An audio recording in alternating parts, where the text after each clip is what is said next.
aucun de ses enfants décède. Vous êtes même étonné lorsqu'on vous dit que le monsieur là perd beaucoup d'enfants. Oh non, non, on ne connaît pas ça. Oh, papa vieille. Non, mais c'est lui.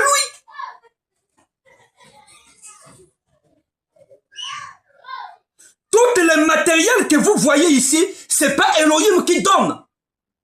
D'autres, c'est Moloch. En sacrifiant les gens.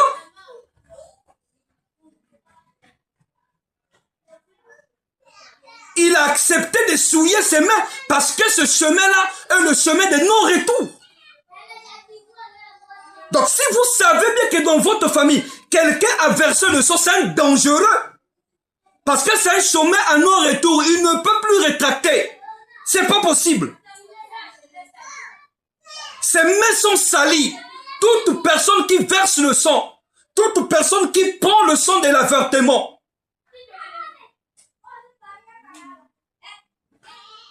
donc, Moloch n'est pas qu'aujourd'hui, dans les hommes, non, les femmes aussi. Essentiel qu'elle tombe enceinte. Elle ne dira pas au monsieur. Essentiel que le fœtus soit là. 2 semaines, 3 semaines, cette fœtus est sorti.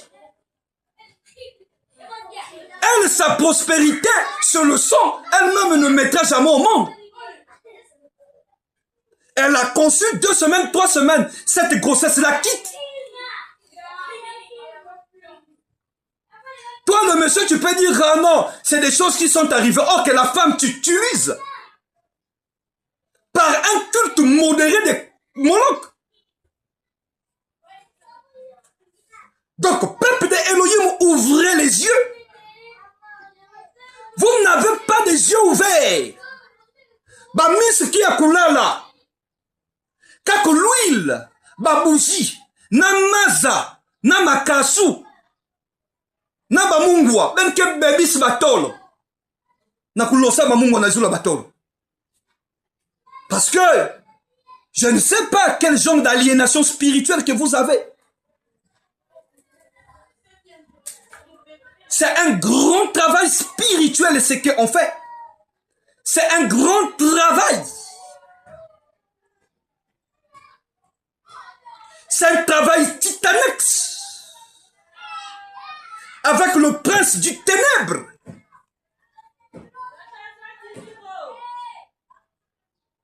Donc, l'esprit de Moloch aujourd'hui modernisé ne se limite pas qu'aux hommes, il y a des femmes aussi. C'est des maîtres même.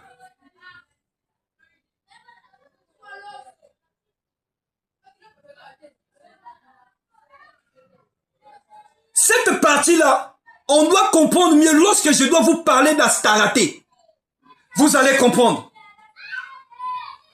Parce que chaque esprit impur, chaque mauvais esprit a sa manière d'opérer.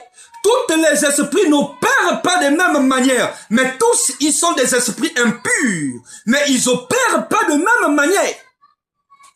Chacun a sa manifestation. Chacun a sa manière d'opérer. Mais nous parlons de Moloch. Nous parlons de l'esprit de Moloch, le roi, le crévasse, celui qui prend les fils et les filles par le feu. Donc, directement, ceux qui sont initiés à ça directement, c'est le roi et le chef de la famille. Donc, c'est quelque chose qui s'est pratiqué de descendant en descendant.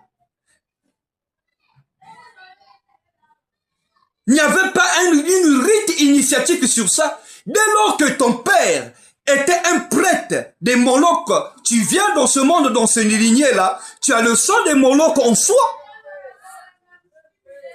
Donc Moloch te connaît déjà que tu es le successeur de son père. Donc c'est toi qui vas faire la continuité.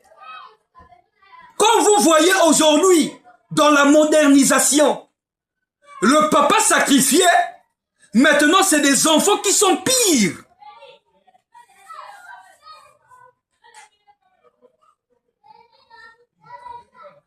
Les enfants ont compris que notre père prenait ses propres enfants, mais on doit améliorer la chose. Qu'est-ce qu'il faut faire? Il faut avoir beaucoup de femmes. Tu as au moins 3 ou 4 femmes, mais on connaît seulement une, la femme officielle.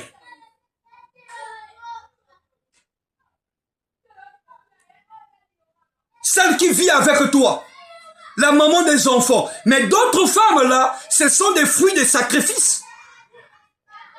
Donc les enfants là, c'est ça que tu vas donner en sacrifice. Les fœtus là, c'est ça que tu donnes en sacrifice. Moi, je vous dis toujours que le pénis d'un homme, c'est la clé. Ah, peuple qui denguele. Ah. Mon peuple périt, faute de connaissances.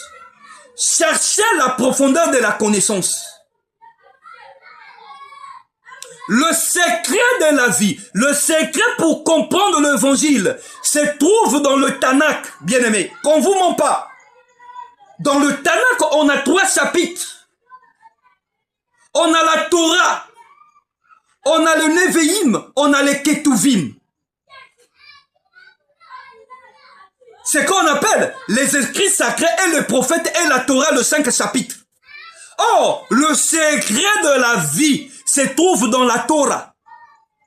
Tout secret dans la Bible, on ne vous dit pas. La partie mystique de la Bible, la partie dangereuse dans la Bible, se trouve dans la Torah. Si aujourd'hui les Juifs de la Kabbale sont développés, sont très avancés d'une partie mystique et ils examinent le côté caché de la Torah, qui n'est que le 5 chapitre de Moshe. N'oubliez pas, Moïse était un homme en double initiation. Ah, peuple. Ah, le peuple là est loin.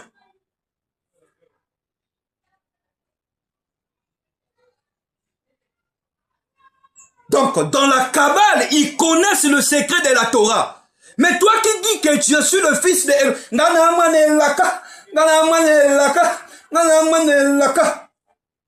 Qui denguele? Excuse-moi, tu es aliéné spirituel. Tu ne connais rien. Le secret de la vie, c'est dans la Torah. Si tu connais la Torah, tu as le secret. Tu as le secret de tout. Tu transcendes, tu montes. Mais vous seulement, lorsqu'on te présente le bidon d'huile, c'est là où tu dis qu'il y a un mystère. On te présente l'eau, oui, mystère. On te présente du sel, oui. Mais on te fait laver avec l'encens, on te fait laver avec des citrons. Mais depuis que tu as commencé à se laver avec des choses là, qu'est-ce qui a changé dans ta vie? Rien. Rien n'a changé dans ta vie. Tu restes le même. Or, Yoshua vous a dit dans le chapitre des Jean 3, si tu n'es pas d'eau, esprit, tu ne dois pas rentrer dans le royaume. Donc, on t'a pas demandé d'aller prendre l'eau. On t'a dit, il faudra que tu puisses avoir la parole en soi et naître de l'esprit et sortir de la religion. Vous ne comprenez pas le langage christique.